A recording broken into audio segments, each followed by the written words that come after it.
What kills me about Love is Blind is that like all the family and friends still have to come. And then you could literally just walk up the aisle and be like, honestly, I don't think this is gonna work out. Like, huh? Like I called off for this, bro.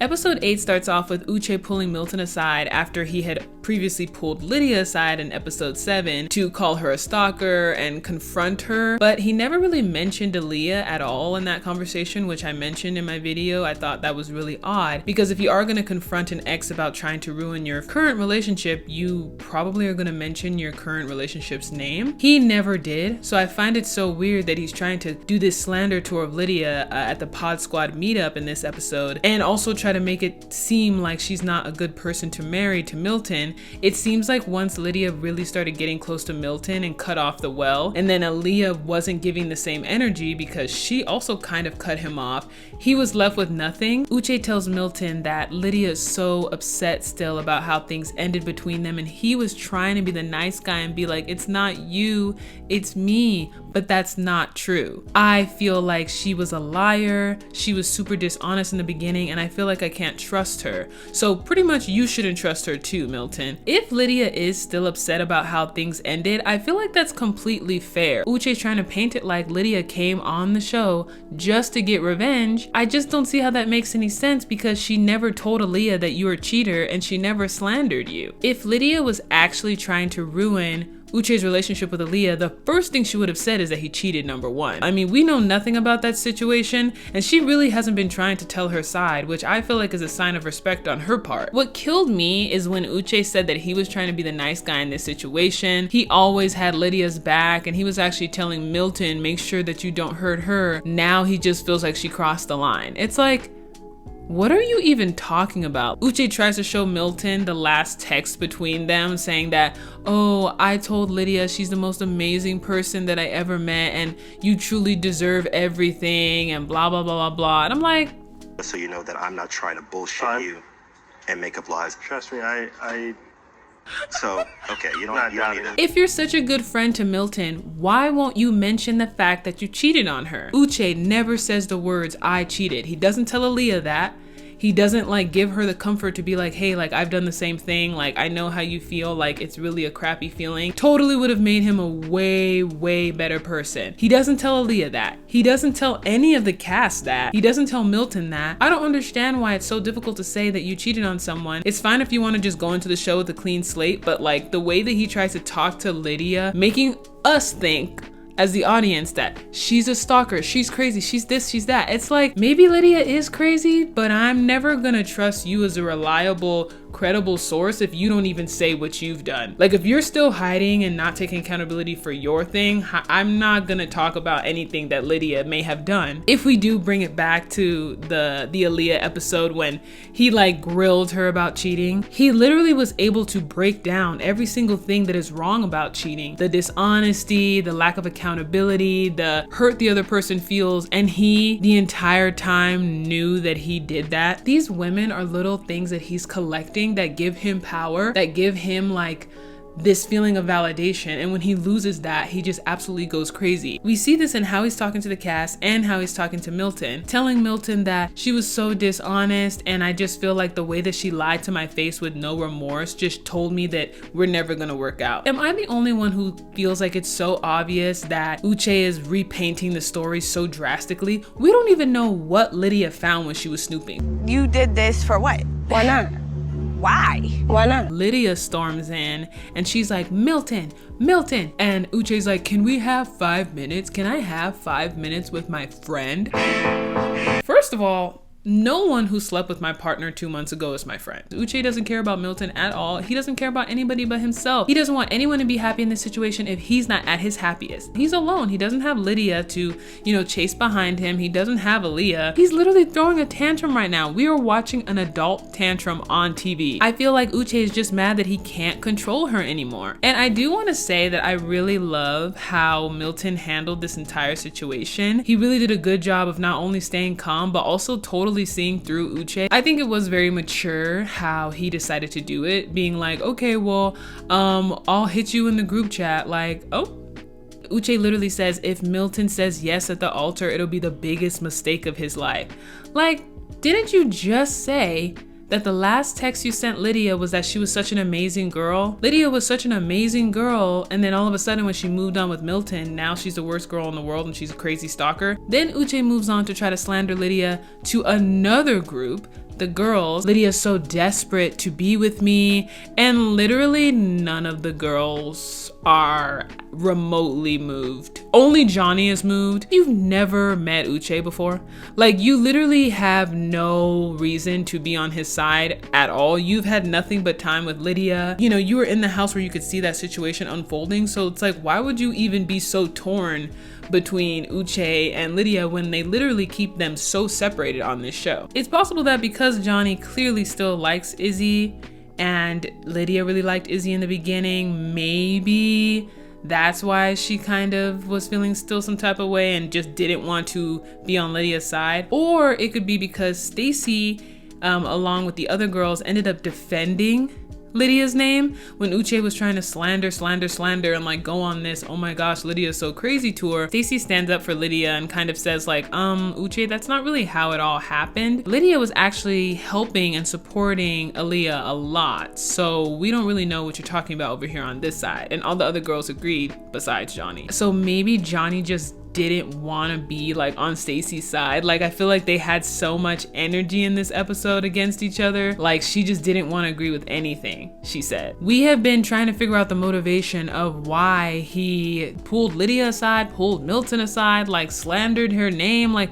what is your motivation for this, Uche? And finally he's like, she ruined my relationship with Aaliyah. Aaliyah knew that Uche was not a person she wanted in her life anymore. Aaliyah peeped that before all of us. So at this point, a majority of the girls are offended, and Stacy's explaining to Uche why everything he's saying is BS, and Miriam, someone who didn't end up getting coupled off in the cast, decides to speak up and join in. She like stands up, and then he like tries to like single her out and be like, stop talking. Like, he was being such a jerk to her, and I was like, well, all the rest of these girls are saying the same thing. How come when she decides to talk to you, all of a sudden she needs to shut the F up? Uche and Miriam get into a huge fight. Miriam stands up, Uche calls her bitter, and I'm like, bitter?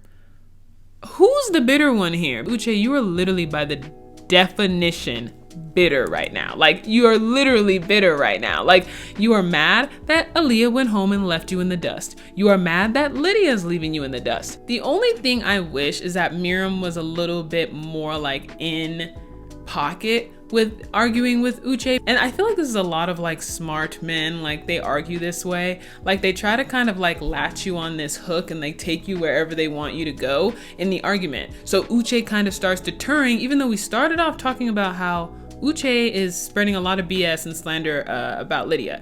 Now we're talking about degrees that Miriam does or does not have. Does she live in Houston? Does she live in Dubai? Like, he's trying to like control the situation. He's trying to like get an emotional reaction from you, but you have to stay in the pocket, stay in the facts, and get him where it hurts. And the crazy thing is that when he was talking to Lydia and Lydia was so angry in the last episode, Lydia stormed off like 2 times. But then in this episode, when he's going off on Miriam and all the girls are kind of like turned off by him, he walks off and like tries to pretend he's on his phone. Like, child, you're not texting nobody. So then Chris and Izzy go off to talk. Izzy's still saying the same thing about how he feels so hurt and irritated and annoyed that Johnny was telling Chris the same things as he was telling him. And then he tries to get petty and be like, oh, well, she told me that she loved me for a time. She told me that she wanted me to be her boyfriend. Like, Izzy is just having a moment. While I do believe that Izzy likes Stacy,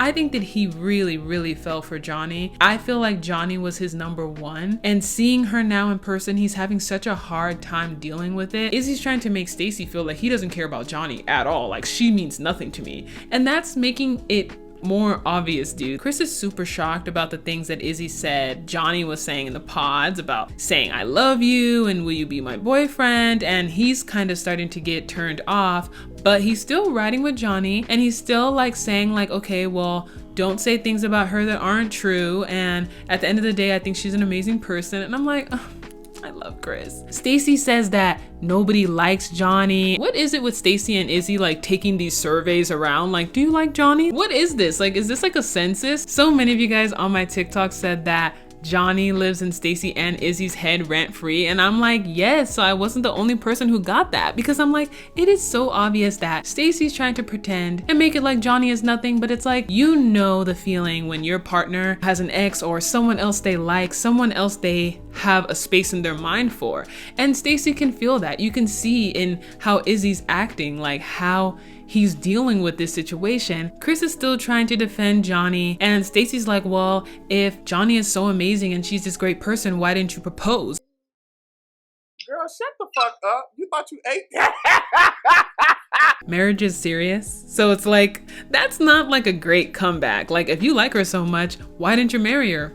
I don't know, it's been 3 weeks. Like, come on, Stacey, do you really think that you and Izzy are going to be happy in 40 years? And then Johnny's like, well, I was going through a breakup with Izzy. And then Izzy's like, you can't break up with something you never had. And I said, Izzy, sit down. I'm done. I'm so done. Earlier in that fight, Stacey tried to tell Johnny, like, Izzy and Chris are friends. They're friends. And then later on that night, when Stacey and Izzy go back to the apartment together, she's literally like, Chris doesn't like you. Chris doesn't like you. Like, why are you trying to defend him? Like, what's the big deal? Like, why are you trying to protect him? Why do you care so much about this situation? And I'm like, ooh, I can hear the pan sizzling, because Stacey already has clocked. And of course, Izzy's like, it doesn't matter to me. Like, I don't care about Johnny. This is about Chris. This is about Chris. As if you guys are best friends. Like, I'm sorry. Like, nobody who wants the exact same partner is best friends. That's just never happened in history. So Stacey is still laying into Izzy, and Izzy does what he does best. Like, he is a professional, like, BSer. He just takes you through these mountains and peaks, and like, you're here, then you're there. Like, he never answers direct questions. When you were going off on Johnny, it was so hot, it turned me on.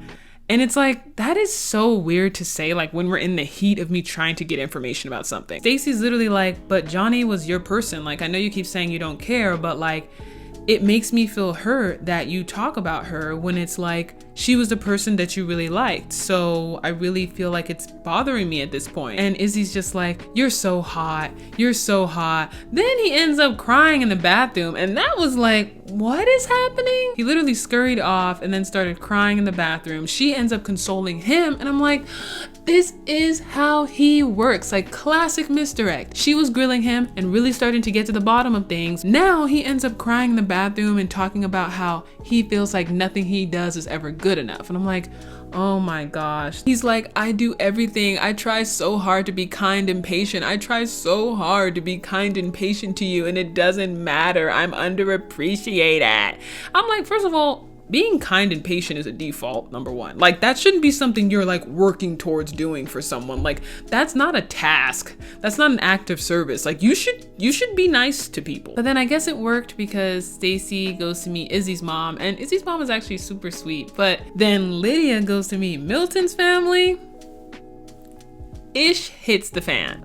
His family, like, I see why Milton is the way he is, because his family seems so like academia is like super high priority. Milton already mentioned in one of the previous episodes that when he got his back surgery for scoliosis, like, he felt like he couldn't even cry in front of them because of the pain. He was literally 12. I feel like that's such an interesting tidbit of his life that he brought up, that he felt like at 12 years old he couldn't cry out of pain. So I kind of had that in the back of my mind, like, didn't know what to expect with his family. I really felt like Milton's mom was like in HR. Like, she was like, what are your skills? What can you bring to this marriage? Like, what college did you go to? What do you do? Like, it just seemed like it was very like stats. So Lydia's like trying her best, I feel, to like give good answers, but then Milton's mom and sister is like, you come off so scripted. I'm like, okay, y'all just are not supporting of this marriage. Let's just say that. When you meet like someone's parents, like, you are scripted. Like, you're not coming in there like, I am hung over. Like, you know, you're supposed to be like, oh, I love your son so much. And like, he's my dream man. Like, knowing that you just got into a fight in the car. I understand like wanting to protect your baby brother, but I just feel like it could have been done when Lydia was in her pajamas in bed. I just got triggered because I'm like, if y'all are about to lay in to Milton about how he shouldn't be marrying me because he's only 24 and was trying to Now, if y'all want to lay into Milton about he's too young to get married, he's only known this girl for 4 weeks, this is a reality show, and you're also trying to open up a wine bottle with just your 2 front teeth, I think that's completely warranted, but I just feel like none of that should have happened when Lydia was there. Why not just like act like everything's fine, and then when she leaves, like pull Milton aside and be like, what the F are you doing? I feel like all of that really starts getting in Milton's head, because when Milton and Lydia go out on this date, which is supposed to be very cute, like very romantic, but then it's like he just comes at her randomly bringing up like, I feel like there's things that have changed since the pods. And it's like, if you say to your girlfriend, the way that you handled that night with your ex after he came for you, I didn't like it, where did you see that going? Lydia's like, I didn't know that you felt so strongly about me handling it that way. And he's just like, I just feel like I wouldn't have done that. You've already said hundreds of times how Uche's an a-hole, Uche's an a-hole. And Lydia's like so turned off because she's just like, okay, so why are you judging me for how I handled the situation? Again, Milton is just coming off judgy, and it's just, I feel like personally, Milton isn't so much upset about how she handled it. I really think that Milton is upset about how it makes him feel. I feel like he took that internally as like, if you feel so strongly about an ex, you must still like them. I just hate how like Milton tries to be like, if that same situation happened to me the other night, I wouldn't have reacted like that. If an ex tried to talk to me crazy, I would have just walked away. It's like, first of all, she never even was in Uche's vicinity. She literally was chilling on the couch and then he came and got her. Second, she literally left the conversation 2 times. Like, she tried to make y'all both leave and you were still trying to talk to Uche for 5 minutes. So it's like, what are you even talking about? Then Stacey and Izzy get into a fight because I guess Izzy like doesn't have credit or doesn't have a credit card, and he has bad credit. Do you know anything about credit? Not really. Do you know how to iron? What? And we all know at this point, Stacey doesn't play about finance, okay? She doesn't play about that. She's like, I feel like I can't trust you because you lied to me. And he's like, well, I didn't lie to you. I just wasn't ready to have that conversation. But she's like, but at the gas station, I literally said, why don't you have a credit card? And you said no reason or something like that. Like, he bold-faced lies, as Izzy does, and didn't answer the direct question. So again, he tries to misdirect, and he's just like, I just really care about you, and like I really like you, and like I just wanted to give that conversation the intense formality it needed or something like that. He's like, I just wanted to have a formal sit down about it. It's like, okay, but you can want to have a formal sit down about something and still answer the question honestly when someone asks you. Whatever financial trouble that Izzy is in, I feel like he was trying to lie to keep that a secret until the marriage, because he clearly doesn't want Stacey to leave him. I feel like Stacey just wanted to know, like, are you about to get your car repoed or not? What kills me about Love is Blind is that like all the family and friends still have to come, and then you could literally just walk up the aisle and be like, honestly, I don't think this is gonna work out. Like, huh? Like, I called off for this, bro. Why did I literally drive 2 hours down here just for you to say no? Like, that would piss me off so much. But we'll just have to see what happens. Make sure you follow me on TikTok and subscribe to my channel. I'll see you in the next one. Bye.